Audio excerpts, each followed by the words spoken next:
मेरा नाम मनोज है। यह बात तब की है जब मेरा नया नया ट्रांसफर चंडीगढ़ में हुआ था। वहां आने के बाद मैं होटल में रुका हुआ था और मुझे जल्दी ही रहने के लिए घर चाहिए था।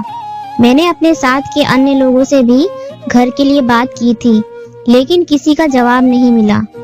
एक दिन मैं होटल के रिसेप्शन पर बैठा था। मैं एक डीलर से घर के बारे में बात कर रहा था। शायद रिसेप्शनिस्ट ने मेरी बात सुन ली थी। बातचीत खत्म होने के बाद वह मेरे पास आई और बोली, आपको घर चाहिए क्या? मैंने उसको देखा और कहा, हाँ, शहर में अभी नया हूँ और अपने लिए घर देख रहा हूँ। इस पर वो बोली, एक घर मेरे पड़ोस में खाली है, लेकिन मकान मालकिन उसका किराया ज्यादा मांगती है, इसलिए वह काफी दिनों से खाली है। घर की लोकेशन के हिसाब से वह घर अच्छा है और वैसा ही है जैसा कि आप ढूंढ रहे हैं। इसलिए अगर आप चाहें तो मैं मकान मालकिन से बात कर सकती हूँ।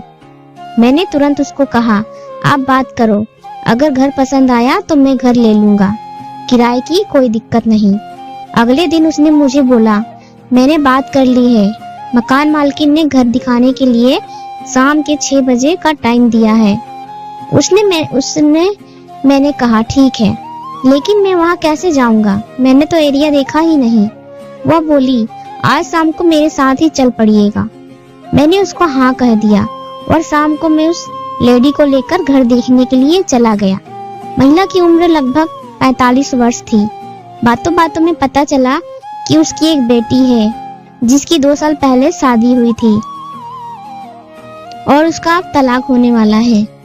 मुझे वह घर पसंद आया क्योंकि मैं एक तलाकशुदा आदमी हूँ जिसको एकांत पसंद है, ताकि अगर किसी लड़की या औरत को करना हो तो आसानी से लाया जा सके। घर देखने के बाद मैंने फाइनल कर दिया और वापस होटल में आ गया। अगले दिन अपना सारा सामान लेकर मैं उस मकान में आने के लिए तैयार था। आने से पहले होटल में उस रिसेप्शनिस्ट को मैंने धन्यवाद कहा। इसके जवाब में उसने मुझे गले लगाया। उसके गले लगाने से उसकी चूचियां मेरे सीने से सट रही थी, जिसके कारण मेरे पप्पू में तनाव आना शुरू हो गया। अलग होने के बाद उसने मुझे आंख भी मारी और धीरे से बोली, ऐसे केवल थैंक यू से काम नहीं चलेगा, पार्टी देनी होगी। दोस्तों, मैं रिसेप्शनिस्ट का परिचय देना तो भूल ही गया। वो लगभग 28 से 30 साल की भरे बदन की औरत थी। उसकी चूचियां लगभग 36 के आसपास थी। उसकी हाइट लगभग 5 फीट 7 इंच थी और उसके पिछवाड़े बाहर निकले हुए थे। जब मैं उस घर में गया तो वो मकान मालकिन मुझे खड़ूस सी लगी, मगर मुझे कोई परेशानी नहीं थी क्योंकि मेरा रास्ता साइड से सीधा ऊपर को जाता था। लगभग 1 महीना मुझे वहां रहते हुए हो गया था। ऐसे ही एक दिन मैं ऑफिस से लौटा था। मैंने पाया कि दरवाजा काफी देर बाद खुला। अंदर घुसा तो मैंने पाया कि वो औरत जिसका नाम फहीमा था, उसकी तबीयत खराब है और वो मुश्किल से दरवाजे तक आई थी। नीचे फहीमा के अलावा और कोई नहीं रहता था। मैंने सोचा कि उसकी मदद कर देता हूँ। उसकी तबीयत ठीक नहीं थी तो मैंने उसके लिए चाय बनाने लगा। तबीयत खराब होने के कारण उसने गाउन ही पहन रखा था। उसकी बड़ी बड़ी चूचियां और उसका डी साइज साफ महसूस हो रहा था। उसका साइज लगभग 38 का था और उसकी निकली हुई पिछवाड़ा देखकर मेरे पप्पू में तनाव आ गया। मेरा मन कर रहा था कि अभी उसका पिछवाड़ा में पप्पू घुसा दूं, लेकिन मैंने अपने आप को और अपने पप्पू को काबू किया। मैं चाय बनाने चला गया। मैंने चाय उसको दी और उसके पास जाकर बैठ गया। बैठते समय मैं अपने पप्पू को काबू कर रहा था। चाय पीते पीते मैंने महसूस किया कि उसका ध्यान भी मेरे पप्पू पर था। उसकी नजर मेरे पप्पू पर जमी हुई देखकर मुझे भी विश्वास हो गया कि उसका पिछवाड़ा भी मेरे पप्पू के लिए तरस रहा है। चाय खत्म हो गई तो वो बोली, तुम भी यहीं सो जाओ क्योंकि मेरी तबीयत खराब है। मैंने उससे कहा, मैं आपको डॉक्टर के पास ले चलता हूँ। वो बोली, ऐसी कोई बात नहीं है, चाय पीने से तबीयत थोड़ा ठीक हो गई है और मैंने दवाई भी ले रखी है। फिर भी अगर तुम पास में सो जाओगे तो रात में तबीयत खराब हुई तो सहारा रहेगा। मैं उसकी बात से सहमत था और मैंने हाँ कर दी। उसके बाद मैं अपने कमरे में आ गया। मैंने कपड़े बदले और फिर तैयार होकर नीचे चला गया।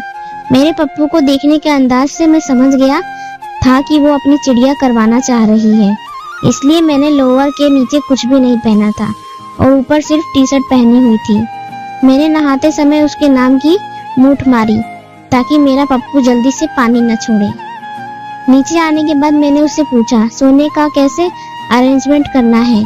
उसके कमरे में केवल डबल बेड था। उसने कहा एक तरफ तुम सो जाओ और एक तरफ को मैं सो जाऊंगी। लाइट बंद करने के बाद मैंने उससे कहा अब तुम सो जाओ और कोई भी परेशानी हो तो मुझे जगा देना।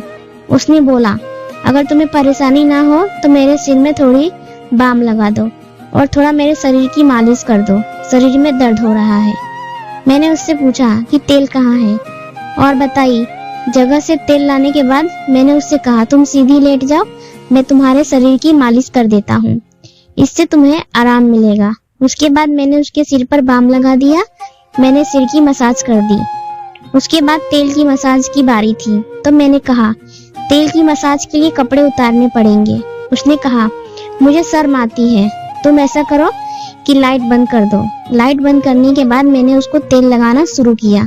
मैंने महसूस किया कि उसने अपना गाउन उतार दिया है।